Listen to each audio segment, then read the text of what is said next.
Ghana and manager Chris Hughton have announced a squad that is set to take on Central African Republic this Thursday on September the 7th in a massive match for the Black Stars. And there has been some extreme absentees within the squad as well, from the likes of Thomas Partey, Kamaldeen Sulemana, and Mohammed Salisu, all due to injuries, which we will touch on in a second. But as well, this is a very good squad. It's an extremely talented squad for a lot of young, hungry, exciting players, as well as some top talent in Mohammed Salisu just joining West Ham United, and Ayew Williams, Antoine Semenyo. There is some great players in the squad nonetheless, even though there's some key absentees. As well, there's a player in the squad that has got some extreme backlash that I've seen from supporters online, which I will be jumping into. But before we jump into the squad, guys, and talk about some of the key aspects involved here and all the injuries, make sure to drop down below in the comments and let me know your guys' thoughts on the squad, some of the call-ups, some of the players left behind, as well as the injuries. Also, hit that sub button and drop a like, guys, because we are truly back on this channel. So let me know what you guys have to think down below. But this is a very exciting squad, and I love what I see here. Due to all the injuries, there's had to be some rejigging of things, some different players called up. And for me, I got to start off with the player who's gotten some backlash in the Ayew brothers, and most notably Andre Ayew. Once I saw the squad got announced, I waited a little bit to see some of the reactions, some of the fans' reactions, the supporters online, on Twitter especially, and Andre Ayew got a lot of flack.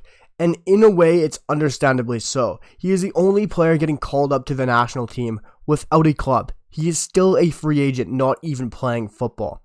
As a Canadian myself, I've seen this for years with the Canadian national team, which doesn't happen anymore.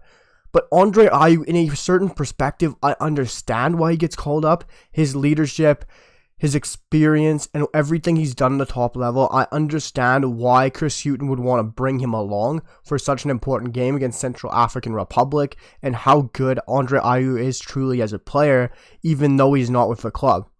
But in my opinion, you got a player like Ibrahim Sadiq, who has been phenomenal for the likes of Haken this season. 10 games, 678 minutes, 5 goals, extremely young at the age of 23, and I don't understand how Ibrahim Sadiq doesn't get a call-up. He looks phenomenal, he's scoring goals for fun, 1 and 2, and he's playing phenomenal this season. And I don't understand how he hasn't gotten a call-up over a player who isn't even with a club right now. I really like what Ibrahim Sadiq can bring to a game, can bring to a football match. He's playing for a great side within Sweden, in Haken.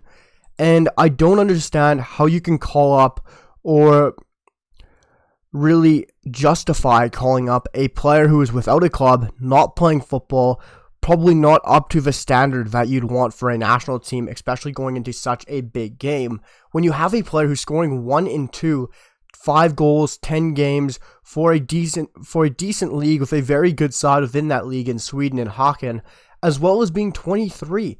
He's extremely young, he's scoring for fun, he's playing at a great level, and Ibrahim Sadiq would have been a no-brainer to call up for me.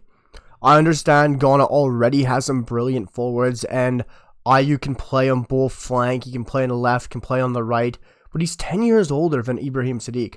Why would you call up someone without a club who's 10 years older? It really blows my mind. It makes no sense to me. So I'd love to hear what you guys have to think about Ibrahim Sadiq getting left off the squad, why he's not being involved, why Andre Ayew without a club is getting called up. Like, I do understand it from a sense, his experience, his leadership. He can play in more than one position. He's very versatile, unlike Ibrahim Sadiq, who is more so an out-and-out number 9 who loves to score goals. And I can understand when you look at this Ghanaian Black Star side, up front you got Antoine Semenyo, but he can also play off the wings. You got Ayew Williams, who can also play off the wings. You got Jordan Ayew, he can also play down the middle at a 10 off the wings as well. Versatile front 3.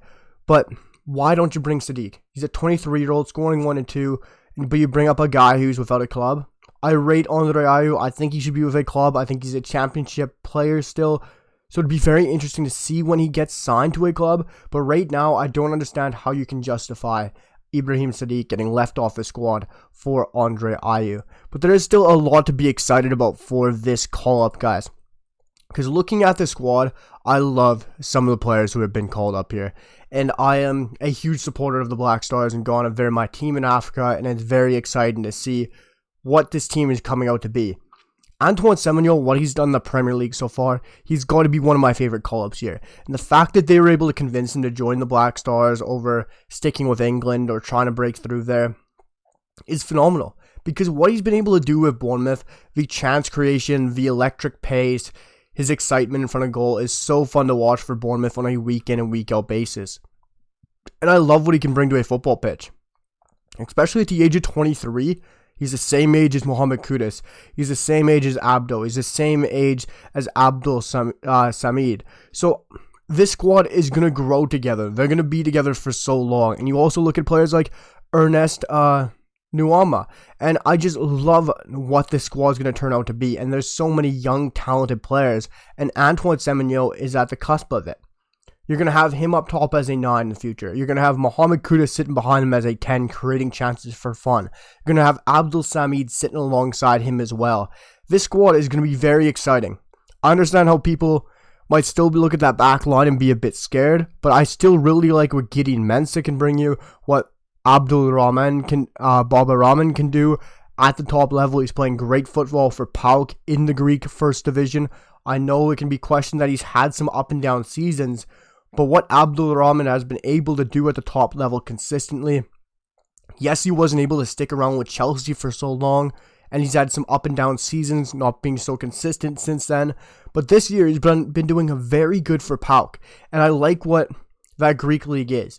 You still got some very good teams fighting for the top of that division, and Olympiacos, PAOK, there's some great teams, but he's doing very well. So that left back depth is looking very good, and I love some of these players in this team. Like even at center back, without Mohammed Salisu here, you still got Joseph Ayew and Alexander Ziku. Two good center backs. They're not extremely old, and behind them you still got some young depth as well, playing in that league in French division, which is a great league.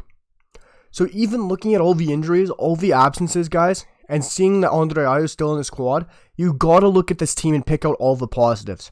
Yes, there might be some players there that should have been called up that didn't get called up, from players that don't deserve it.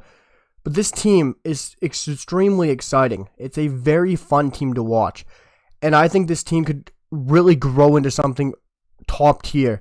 Because even without the players that are there, this team has some top quality guys. Like just naming the players I'm really excited to watch coming up in the next couple of weeks for Ghana. Antoine Semenyo, Ranford Koningsworth Dorfer from Hamburg, the young 21-year-old right winger who's looked phenomenal, and I might have butchered his name there. And you also have Ernest Nuama on the left, who is currently at Olympic Lyon, Mohamed Kudus, Edmund Adu, and Abdul Samid. Those are the players that are extremely standing out to me. And the oldest one there is 23. Like, you could still say Inoki Williams is phenomenal football. And the fact that he's only 29 blows my mind for how long he's been playing consistently at the top level, playing week in and week out. The fact that he's joined Ghana is absolutely fantastic, and I love that he is a Ghanaian. But with so much going on with this first team and all the players called up, we gotta also look at the absentees. With all the players that didn't get called up, this side has an abundance to go far. Looking at the players who didn't get called up, we're going to go through all the reasons that have been given out through the Ghanaian Football Association that did have a report on the players left out and why they're left out. And I absolutely love that they do this. More nations should do this. More nations should go out there saying such and such, why we didn't pick him. He was injured for such and such a reason. And this is great work from the Ghanaian Football Association to really go out there, target their fans, let them know what's going on, why these players weren't selected, to not leave their fans out in the dark. But also, we're going to touch on them. Of course, Thomas Partey, by far the best player in this team, getting played out of position right now for Arsenal at right back. The reason he isn't with the squad is for this. He sustained a groin injury during training on Thursday, August the 31st. He is currently unavailable as club doctors predict he's likely to be out for a couple of weeks. Of course, it's a huge blow to Ghana, and Arsenal especially. But I think with this Ghana squad going in Central African Republic, I think they should be able to handle that fine, especially with the midfield options they have as well. And you'll be able to see some newer players within that midfield too, without Ghana's Thomas Partey. Also, there's more injuries and an abundance of injuries for this Black Star side. In Daniel Amartey sustained a hamstring injury on Sunday, the 27th of August in training, is currently on the sidelines, will be out for around 2 weeks. Another injury there, guys. That seems to be the reason why so many of these players aren't with the national side right now or getting called up, as well as another big one in Kamaldeen Sulemana, who might be my favorite player on this national side. The winger had a hamstring injury sometime in July. He is currently running and doing field work or ball work, but has yet to join team training. Club doctors predict he should be returning to play in a couple of weeks. Very interesting. He was linked to many transfers, whether it was to Everton, whether it was to Fulham. Kamaldeen Sulemana didn't secure that transfer, but he's still an exciting player, and I expect him to leave the likes of Southampton very soon, or unless he stays with them and gets promoted. But also, here's another player, and probably one of the most crucial players on this Ghanaian national side, in Mohammed Salisu. Salisu is still undergoing rehabilitation with his club on account of a long-standing injury. Club doctors will keep updating us on his progress. Those are the main injuries. There's still some more, and of course, Benjamin Tete, who is out with quadriceps injuries on Friday the 25th, as well as Joseph Wallacott, who has a thigh and quadricep injury since mid-August during training. He's likely to be out for 8 weeks, as well as Majid, who has picked up a hamstring injury as well. There's so many injuries to Ghanaian players, especially the top players, but this squad is still looking primed and very exciting to go, and I am absolutely here for it, and I'm going to be very excited to lead up to this match and see how Ghana can fare against Central African Republic. So guys, let me know what you guys think about the squad. Drop a like, hit the comments, and let me know what you guys think about it. And guys, hit that sub button as well. It means the world to me. It really shows the support there on the channel. And I hope you guys are enjoying the content, because we are back. So let me know what you guys think down below in the comments, and I'll see you guys for the next one. Peace.